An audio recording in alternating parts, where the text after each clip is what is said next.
Hello everyone, मैं भानुप्रिया शर्मा एक बार फिर से आप लोगों के सामने हाजिर हूँ एक नई वीडियो और एक नए टॉपिक के साथ में। तो आज का जो हमारा टॉपिक होने वाला है वो है हमारा वेट मैनेजमेंट से रिलेटेड। तो आज जो हम बात करने वाले हैं वो बात करने वाले हैं हम पीसीओडी के बारे में। पीसीओडी अगर मैं बात करूँ तो आज की जनरेशन में फीमेल्स में और गर्ल्स में होने वाला बहुत ही कॉमन एक डिजीज़ आप मान सकते हैं कि बहुत ही कॉमन है। मैं अगर बात करूँ पीसीओडी के डायग्नोस के बारे में तो 60-70% फीमेल्स को ये पता ही नहीं होता कि उनको पीसीओडी की प्रॉब्लम है या उन्हें किसी तरह का हार्मोनल डिस्टर्बेंस है। आज पहले हम बात करने वाले हैं उन सिम्टम्स के बारे में जिनको डायग्नोस करके, जिनको फील करके, देखकर आप पता लगा सकते हैं कि आपकी बॉडी में पीसीओडी के सिम्टम्स हैं या नहीं है। अगर हैं तो मेरी आपसे रिक्वेस्ट है कि आप अपने गायनेकोलॉजिस्ट के पास जाएं, टेस्ट करवाएं और पीसीओडी के बारे में पूरी जानकारी आप लें। तो आज के वीडियो को शुरू करते हैं।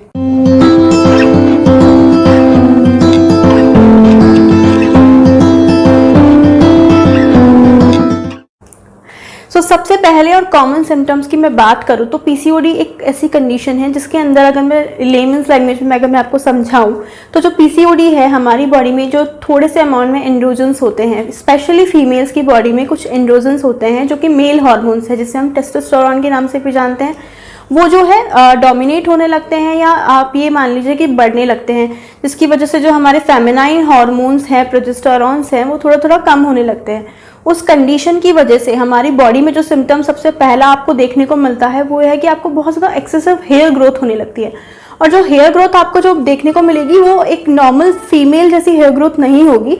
जो आपके बालों का जो टेक्सचर है, जो आपको यूजुअली आपको चिन एरिया पे या आपको हाथों पे, पैरों पे आपको देखने को मिलता है, वो बहुत ज़्यादा थिक होता है, मोटा होता है और डार्क कलर में होता है। यूजुअली ऐसा फीमेल्स के अंदर इस तरह की हेयर ग्रोथ नहीं देखी जाती। तो अगर आपको ये सिम्टम है कि आपको एक्सेसिव हेयर ग्रोथ हो रही है तो इट मीन्स कि आपको पीसीओडी होने के चांसेस ज़्यादा हो सकते हैं। दूसरा, अगर मैं बात करूं तो ऐसी कंडीशन में जो हमारी स्किन है वो बहुत ऑयली हो जाती है, एक्ने प्रोन हो जाती है। आपको समझ में नहीं आता कि आपको क्यों एक्ने हो रहे हैं, क्यों पिंपल्स की प्रॉब्लम हो रही है, लेकिन रेगुलरली आपको ये प्रॉब्लम होती रहती है, जिसकी वजह से आपको बहुत सारे एक्ने मार्क्स होने लगते हैं या आपको बहुत ज़्यादा ऑयल से रिलेटेड प्रॉब्लम होने लगती है।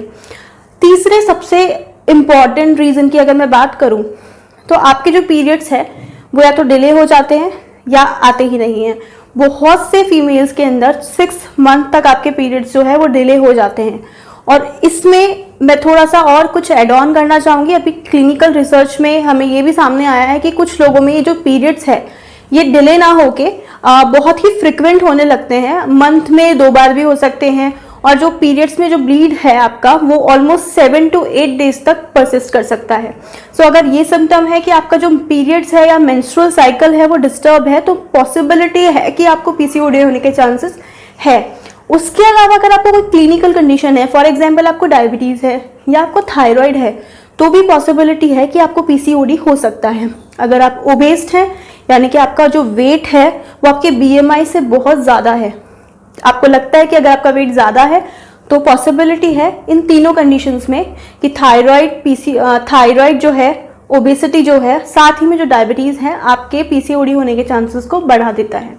अब बात करते हैं कुछ जेनेटिक बातों की कि जो पीसीओडी है इसका एक्चुअल क्योर या एक्चुअल रीज़न अभी तक हम लोगों को नहीं पता चल पाया है।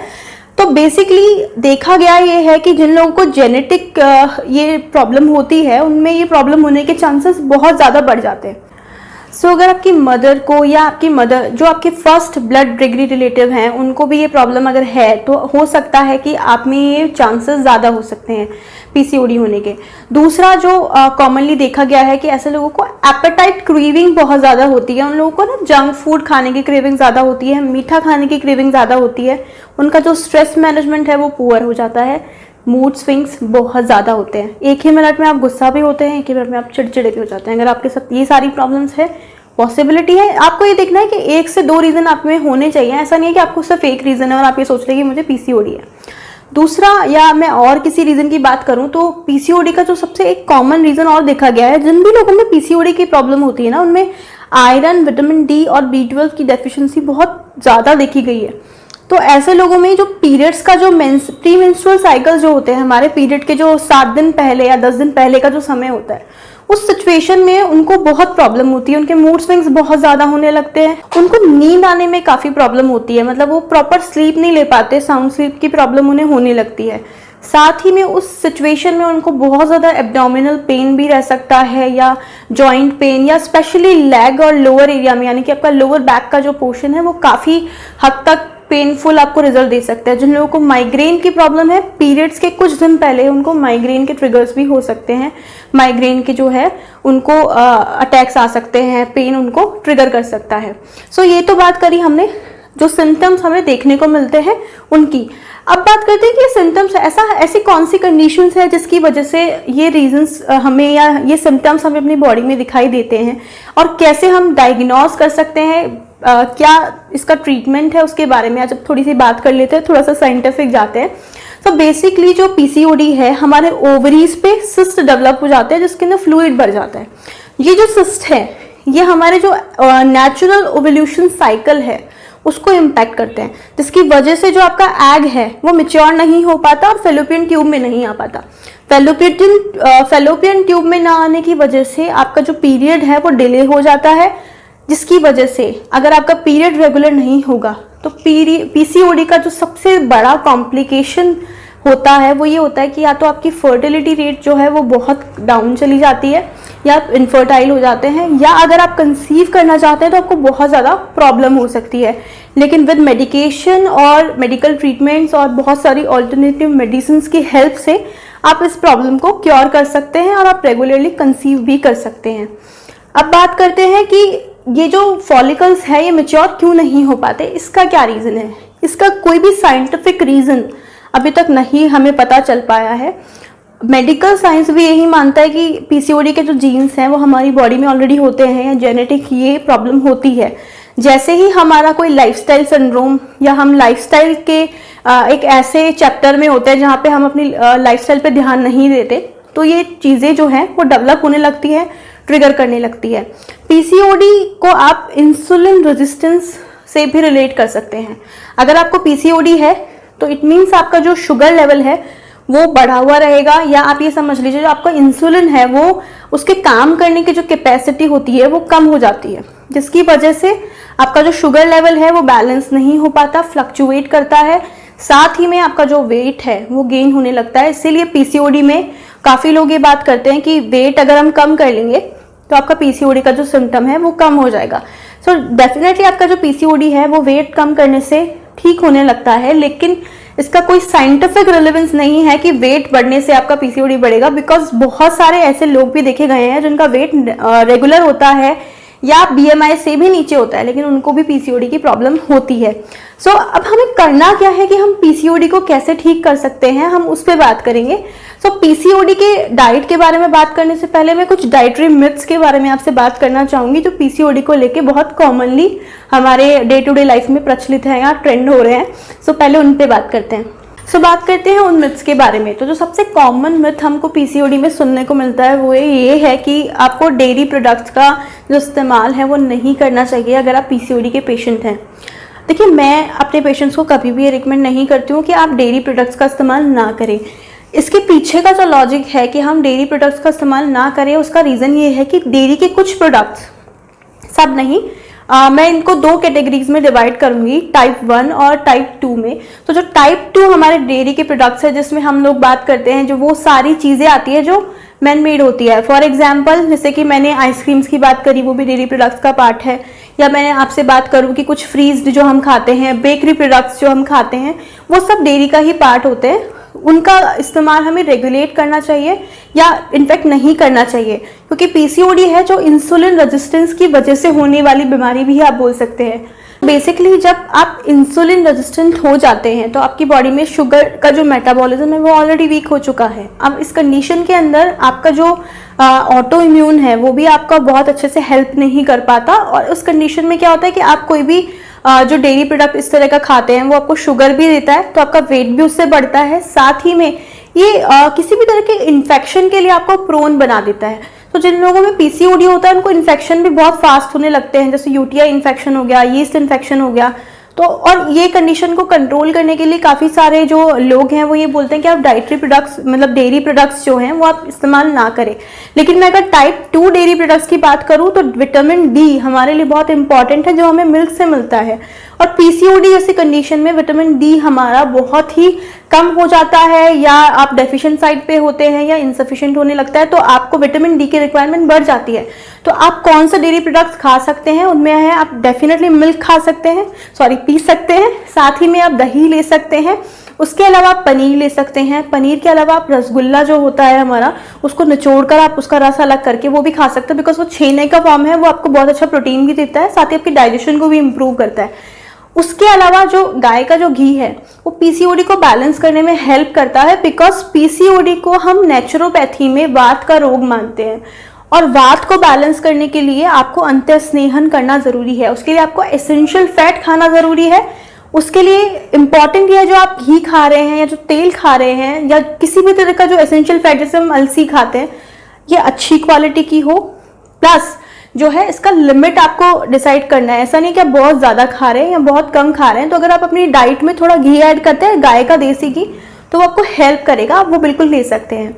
अब बात करते हैं दूसरे ऐसे कॉमन चीज़ों के बारे में जो आपको डाइट में चेंज करना है, या आपको ये देखना है कि आपकी लाइफस्टाइल में ये चीज़ चेंज होनी चाहिए। अगर आप सेडेंटरी हैं तो आपके लिए ये बहुत बड़ी प्रॉब्लम हो सकती है। सबसे पहले आपको अपनी सेडेंटरी लाइफ को कंट्रोल करना पड़ेगा। आपको कुछ ना कुछ फिजिकल एक्टिविटी अपनी डे टू डे लाइफ में करनी पड़ेगी अगर आप अपने पीसीओडी को क्योर करना चाहते हैं तो। दूसरा, आपको मेडिकेशन इसके लिए लेना है। डेफिनेटली आप पहले इसका ट्रीटमेंट भी कराएं। अगर आप ये सोचते हैं कि मैं सिर्फ लाइफस्टाइल चेंज करके अपना पीसीओडी ठीक कर लूँगा, तो ये पॉसिबल नहीं है, क्योंकि इसके लिए आपको पहले अपने पीरियड्स को रेगुलर करना पड़ेगा, जिसके लिए आपको मेडिकेशन लेना पड़ेगा। आप ऑल्टरनेटिव मेडिसिन का भी सहारा ले सकते हैं, होम्योपैथी है, आयुर्वेद है, वो भी आप उस तरह के मेडिसिन भी आप ले सकते हैं। सो अब बात करते हैं कि आपको पीसीओडी में किस तरह का जो डाइट है वो फॉलो करना चाहिए। बिकॉज पीसीओडी जो है, मैंने आपको पहले भी बताया कि शुगर से रिलेटेड आपको प्रॉब्लम्स उसमें देखने को मिल सकती है। तो आपको ऐसा डाइट फॉलो करना है जो कि आपकी शुगर को बैलेंस करे, आपका जो इंसुलिन लेवल फ्लक्चुएट कर रहा है उसको बैलेंस करें। तो इसके लिए इंपॉर्टेंट है कि आप लो ग्लाइसेमिक इंडेक्स डाइट लें। अब आप पूछेंगे कि लो ग्लाइसेमिक इंडेक्स डाइट क्या होता है, तो लो ग्लाइसेमिक इंडेक्स जो है वो ये है कि कोई भी फूड आपकी बॉडी में शुगर लेवल को कितना जल्दी ऊपर लेके जाता है, वो उतना ही हाई स्केल पे होता है ग्लाइसेमिक इंडेक्स में। सो अगर मैं बात करूं व्हाइट ब्रेड या जितने भी हमारे बेकरी प्रोडक्ट्स हैं उनकी, तो उनका जो ग्लाइसेमिक इंडेक्स है वो हमारे ग्लाइसेमिक स्केल पे सबसे ज़्यादा होता है। तो आपको वो बिल्कुल बंद करना है, स्टॉप करना है। आपको किसी भी तरह का रिफाइंड फ्लावर, ब्रेड या मैदा से बनी हुई चीज़ें नहीं खानी है, बेकरी प्रोडक्ट्स नहीं खाने हैं। शुगर अपनी डाइट में बहुत लिमिट करना है। इनफैक्ट अगर मैं बोलूँगी अगर आपका वेट ज़्यादा है तो आपको शुगर बंद कर देना चाहिए, बिकॉज वो आपके लिए बहुत इंपॉर्टेंट है कि आप जो सिंपल शुगर, जो टेबल शुगर हम यूज़ करते हैं, चाय, कॉफ़ी, जूस, ये आपको बिल्कुल बंद करना है। जूसेस की जगह आप फ्रूट्स को इस्तेमाल करें। फ्रूट्स में आपको जो चीज़ें अवॉइड करनी है वो है बनाना, ग्रेप्स और मैंगो। ये तीनों फ्रूट्स जो हैं ग्लाइसेमिक इंडेक्स में थोड़े से हाई होते हैं, तो आप इनको अवॉइड करें। इसके अलावा आप अमरूद ले सकते हैं, पपाया ले सकते हैं, मेलन्स बहुत आ रहे हैं हमारे मार्केट में, वो ले सकते हैं, एप्पल आप ले सकते हैं, या किसी भी और तरह के फ्रूट को आप ले सकते हैं। अगर आपका वेट ज़्यादा नहीं है, आपको बहुत ज़्यादा सीवियर प्रॉब्लम नहीं है, तो आप बनाना, मैंगो भी ले सकते हैं, लेकिन आपको ध्यान ये रखना है कि आप उसको रेगुलेट करके रखेंगे। उसके अलावा अब हम बात करते हैं कौन से ऐसे फूड है जो लो ग्लाइसेमिक इंडेक्स फूड है।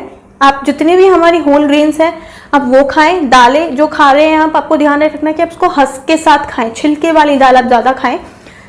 जो राइस है आप जब भी खाएं आप बहुत सारी वेजिटेबल्स के साथ में खाएं, यानी कि आप उसको वेजिटेबल पुलाव ले सकते हैं, या आप उसको छिलके वाली दाल के साथ में खाएं, ताकि आपका जो ग्लाइसेमिक इंडेक्स है वो हाई ना जाए।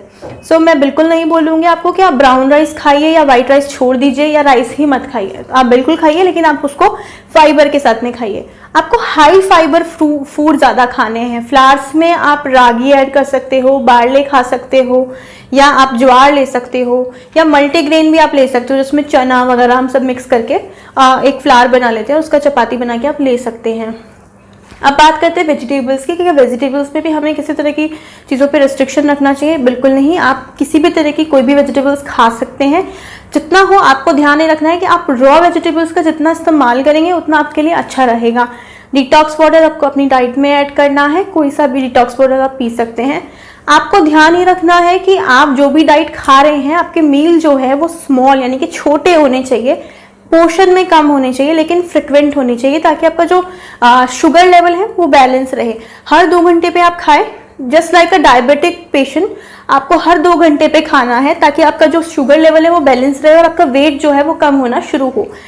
डाइट में आपको ध्यान ये रखना है कि किसी भी तरह का क्रैश डाइट आपको नहीं करना है। अगर आपको पीसीओडी है, आपको ओबेसिटी है, वेट कम करना चाहते हैं, तो आपको ये ध्यान रखना है कि आपको भूखे बिल्कुल नहीं रहना है। उस कंडीशन में आपका जो फास्टिंग शुगर लेवल है वो बढ़ सकता है, जिसकी वजह से आपको डायबिटीज होने के चांसेस बढ़ सकते हैं। अगर आपको पीसीओडी के साथ में थायराइड है, तो आपको ध्यान ही रखना है कि आपको जो आपका फाइबर इनटेक है वो बहुत ज़्यादा नहीं करना, या इनफेक्ट नहीं करें। आप और जो ऑप्शंस है उनको एक्सप्लोर कर सकते हैं। तो ये तो हो गई डाइट की बात। अब हम बात करने वाले हैं फिजिकल एक्टिविटी की। मैंने आपको बोला जैसे कि आपको सेडेंटरी नहीं रहना, तो आपको किस तरह की एक्सरसाइजेस करनी चाहिए।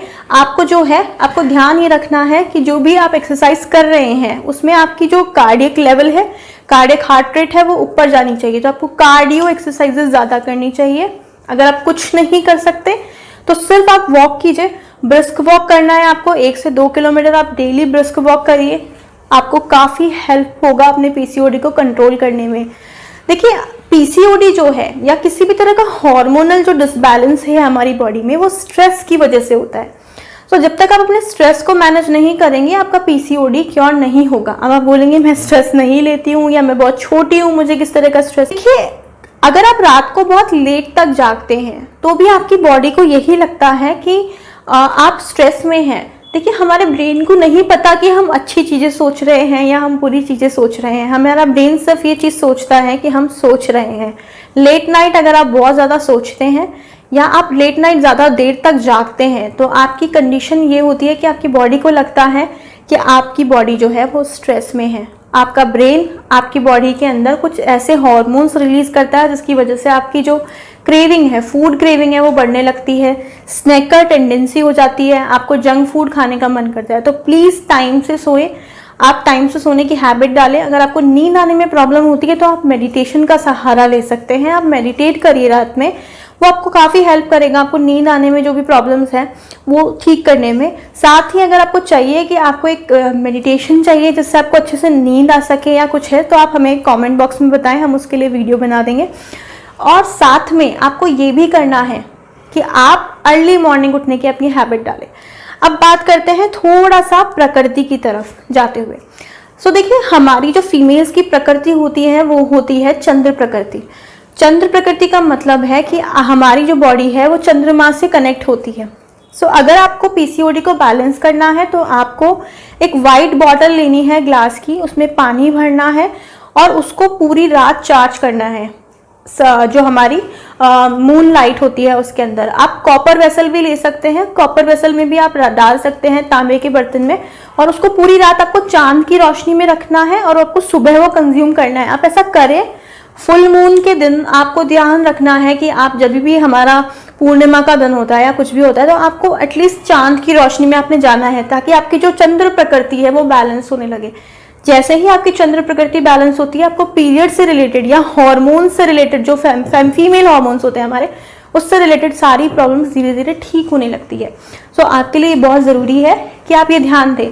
अगर आपको पीसीओडी है, आपका वात भी खराब हो सकता है। वात के साथ में पॉसिबिलिटी है कि पित्त भी खराब हो, या फिर हो सकता है आपको कफ में प्रॉब्लम हो। तो अगर आपका वेट बढ़ रहा है तो आपका कफ डिस्टर्ब है, और अगर आपको हार्ट बर्न से रिलेटेड या एसिडिटी से रिलेटेड प्रॉब्लम्स है, पिंपल्स बहुत ज़्यादा हैं, तो इट मीन्स कि आपका पित्त जो है वो बढ़ रहा है। तो आपको ये भी ध्यान रखना है कि आपको इन तीनों को बैलेंस करना है। इसके लिए आप त्रिफला वगैरह ले सकते हैं। साथ ही में आप बात करते हैं हम सोल हीलिंग के बारे में। जो ये वीडियो है, इसको देखने के बाद में आप हमारे सेक्रल चक्रा का वीडियो को भी ज़रूर देखें। वहाँ पे आप जाके देखें कि सेक्रल चक्रा को हम कैसे बैलेंस कर सकते हैं, क्या क्या हमने वहाँ पे रेमेडीज़ दी हुई है, वो आपको काफ़ी हेल्प करेगा। सो आई होप कि आपको ये इन्फॉर्मेशन और पीसीओडी से जुड़ी हुई सारी बातें बहुत अच्छे से समझ आई होगी। फिर भी अगर आपको कोई प्रॉब्लम है, आप अपना कमेंट जो है हमारे कमेंट बॉक्स में छोड़ सकते हैं। कोई भी सवाल है वहाँ पूछ सकते हैं। इसके अलावा आप प्लीज़ मेरे वीडियो को शेयर करें, लाइक करें और सब मेरे चैनल को भी सब्सक्राइब करें। तो आज के लिए इतना ही, धन्यवाद।